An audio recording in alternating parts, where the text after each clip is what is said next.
नमस्कार, स्वागत है आपका ई बुक ऑनलाइन एजुकेशन में। आज हम बात करने वाले हैं वैदिक सभ्यता के बारे में। इसके पहले हम लोगों ने सिंधु सभ्यता के बारे में पूर्ण रूप से पढ़ लिया है कि कैसे उसका विकास हुआ था, उसके प्रमुख स्थलों के बारे में, उसकी विशेषताएं क्या हैं और उसका पतन कैसे हुआ। अगर आपने वो अभी तक नहीं देखा है तो ऊपर आई बटन पर क्लिक करिए, आपको लिंक मिल जाएगा। अगर आपने अभी तक चैनल को सब्सक्राइब नहीं किया है तो सब्सक्राइब कर लीजिए, बेल आइकन को दबाइए क्योंकि आपको नोटिफिकेशन मिलता रहे। तो सबसे पहले आता है इसकी जानकारी कैसे मिलती है। इसकी जो जानकारी है वो वैदिक साहित्य से मिलती है। हम वैदिक साहित्य को अलग से पढ़ेंगे पूरे लेक्चर में, कौन कौन से इसमें पोर्शन आते हैं, कितने वेद हैं, इसमें आरण्यक क्या है, किस तरीके से, वो सब अलग होगा। तो इसकी जानकारी वैदिक साहित्य से मिलती है और इसको दो भागों में बांट दिया गया है। ठीक है, एक तो आपका ऋग वैदिक काल और दूसरा उत्तर वैदिक काल। अगर ऋग वैदिक काल की हम चर्चा करें तो इसकी समय सीमा 1500 ईसा पूर्व से 1000 ईसा पूर्व रखी गई है, जबकि उत्तर वैदिक काल की जो समय सीमा है वो 1000 ईसा पूर्व से 600 ईसा पूर्व की ओर रखी गई है, 600 ईसा पूर्व तक रखी गई है। ठीक है, आपको पता होगा कि ईसा पूर्व और ईस्वी में अंतर, क्योंकि ईसा पूर्व हमें 0 से पहले जाना, माइनस में मान के चले जाना है। ठीक है, और ईस्वी में 0 से हमको आगे बढ़ना है। अब देखते हैं इसको मैप में कि किस तरीके से ये समय सीमा निर्धारित की गई है। अब इतिहासकारों का मानना है कि इस सभ्यता के जो रचनाकार थे वो आर्य लोग थे और आर्य लोग सबसे पहले इस प्रदेश में आए थे, यानी कि जो आपका ये सप्त सिंधु प्रदेश था।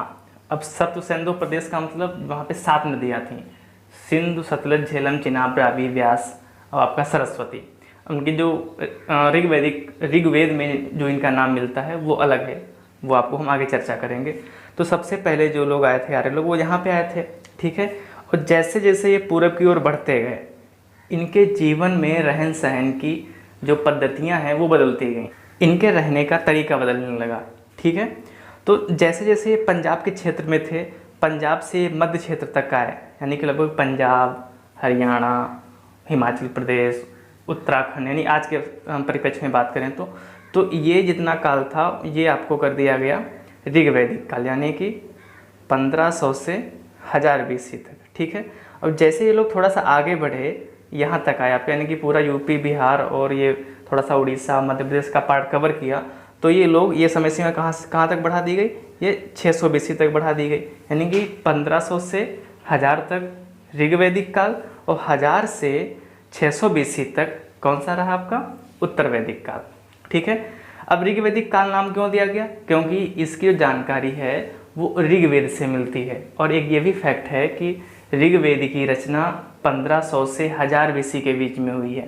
तो इसीलिए इस समय सीमा के बीच में जो भी कार्यविधियाँ हुई, जो कुछ भी हुआ, उसको क्या नाम दे दिया गया, ऋग्वैदिक काल दे दिया गया। और बाद के जो भी 3 वेद हैं आपके, चाहे वो सामवेद हो, चाहे आपका यजुर्वेद हो, चाहे आपका अथर्ववेद हो, वो सब आपके उत्तर वैदिक काल में लिखे गए। ठीक है, आगे देखते हैं क्या कि सिंधु सभ्यता के बाद जिस सभ्यता का विकास हुआ उसे वैदिक सभ्यता कहा गया। ये या तो इसको आर्य सभ्यता भी कहते हैं। अब वैदिक शब्द का अर्थ क्या होता है, ज्ञान, यानी कि ये वेद से बना है और वेद का अर्थ यहाँ पे ज्ञान से लिया गया है। और दूसरा शब्द आता है यहाँ पे आपका आर्य। कई परीक्षाओं में पूछा गया है कि आर्य शब्द किसका सूचक है, कि आर्य जो है वो किसको डिनोट करता है। तो ऑप्शन आपके होंगे भाषा का है, कुलीन, श्रेष्ठ या समाज का है, इस तरीके से ऑप्शन होंगे। लेकिन आपका जो आर्य शब्द है वो मुख्य रूप से भाषा का सूचक है, ना कि कोई समाज या श्रेष्ठ कुलीन संस्था का। ठीक है, अब ये नहीं कि ऑप्शन में दिया हो श्रेष्ठ और कुलीन, तो पहले आप क्वेश्चन को समझना अच्छे से कि आर्य शब्द किसका सूचक है। ये एक लैंग्वेज को डिनोट करता है, एक लैंग्वेज है, उस लैंग्वेज में इसको हम श्रेष्ठ या कुलीन बोलते हैं। ठीक है, तो आप याद रखना जो आर्य शब्द है वो भाषा के लिए प्रयोग किया गया है, ना कि किसी समाज या किसी और के लिए। अगला आता है आपका आर्यों के मूल निवास को लेकर कई मत, यानी कि आर्य लोग कहाँ से आए थे लोग, तो हर इतिहासकार अपना अपना मत देता है। कोई बोलता है कि भाई उत्तरी ध्रुव से आए थे, कोई बोलता है कि मध्य एशिया से आए थे, कोई कहीं से बोलता है, कोई कहीं से बोलता है। कुछ लोग बोलते हैं कि भारत के ही निवासी थे। जैसे सिंधु घाटी सभ्यता में बात हुई थी कि जो कोई 2 मत थे ना आपके, एक विदेशी था एक देशी था। विदेशी में लोग बोल रहे थे कि कोई विदेशी संस्कृतियों से लोग आए थे, लेकिन देसी वाले बोले थे नहीं, ये सोती संस्कृति के लोग ही हैं जो राजस्थान में पाई जाती है। तो उसी प्रकार से आर्यों के मूल निवास को लेकर भी कई मतभेद हैं। और ये मतभेद मतलब ये जो अपना अपना जो मत देते हैं किस आधार पर देते हैं, उनकी बनावट पे, उनका शारीरिक संगठन कैसा है, शारीरिक रचना कैसी है, इन सब आधारों पे।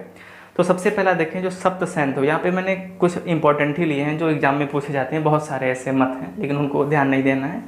सप्त सैंधव प्रदेश, ये डॉक्टर अविनाश चंद्र दास ने, इनका मत है कि ये जो आर्य लोग थे वो सप्त सैंधव प्रदेश, और सप्त सैंधव प्रदेश मैंने आपको बताया है, फिर से एक बार देखते हैं सप्त सैंधव प्रदेश कौन सा था।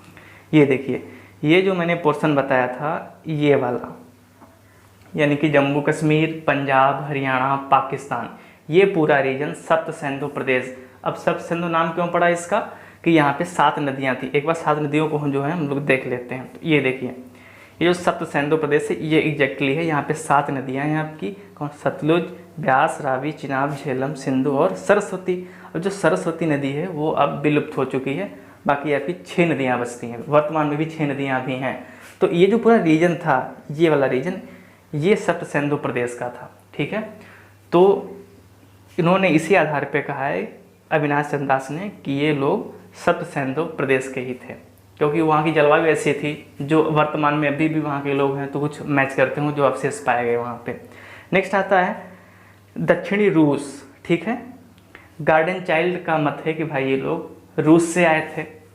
अगला मध्य एशिया, मैक्स मुलर का मानना है भाई ये मध्य एशिया के लोग थे। मध्य एशिया का पार्ट कौन सा आता है, जितने भी तान हैं वो सब मध्य एशिया के अंतर्गत आते हैं, चाहे वो पाकिस्तान हो, अफगानिस्तान हो, किर्गिस्तान हो, कजाकिस्तान हो, ये सब आपके मध्य एशिया के अंतर्गत, मध्य एशिया में आपके जो 5 देश आते हैं, ठीक है। आप याद रखना, मैप में आप देख लेगा। तो आपको ये याद रखना कि एक मध्य एशिया वाला, क्योंकि मैक्स मुलर कई बार एग्जाम में पूछा गया है कि किसका मत है कि आर्य लोग मध्य एशिया से आए थे, तो किसका मत है, ये मैक्स मुलर का है। अगला आपका है, ये भी इंपॉर्टेंट है, उत्तरी ध्रुव। उत्तरी ध्रुव का मत देने वाले कौन थे, बाल गंगाधर तिलक थे। इनका मानना था कि जो आर्य लोग थे वो नॉर्थ पोल से आए थे।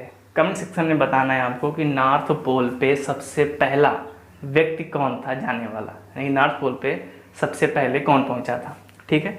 अगला आता है तिब्बत, तिब्बत का क्षेत्र। तिब्बत के क्षेत्र से ये किसका मत है, स्वामी दयानंद सरस्वती का, यानी कि स्वामी दयानंद सरस्वती का मानना है कि जो आर्य लोग थे वो तिब्बत से आए थे, ठीक है। तो ये देखिए वही वाला मैप है, सप्त सैंधव प्रदेश का, 7 नदियां हैं, ठीक है, सतलज, ब्यास, चिनाब, रावी, झेलम और सिंध, सरस्वती, ठीक है। सरस्वती वर्तमान में नहीं है, ये विलुप्त हो गई है। तो इस तरीके से आपका ये एक ओवरव्यू हो गया। हम आगे इसके आगे ऋग्वैदिक काल पढ़ेंगे, फिर उत्तर वैदिक काल पढ़ेंगे, फिर उसके बाद में वैदिक साहित्य पढ़ेंगे और इसकी हम कुछ मुख्य विशेषताएं पढ़ेंगे, ठीक है। वीडियो कैसा लगा कमेंट सेक्शन में ज़रूर बताइए।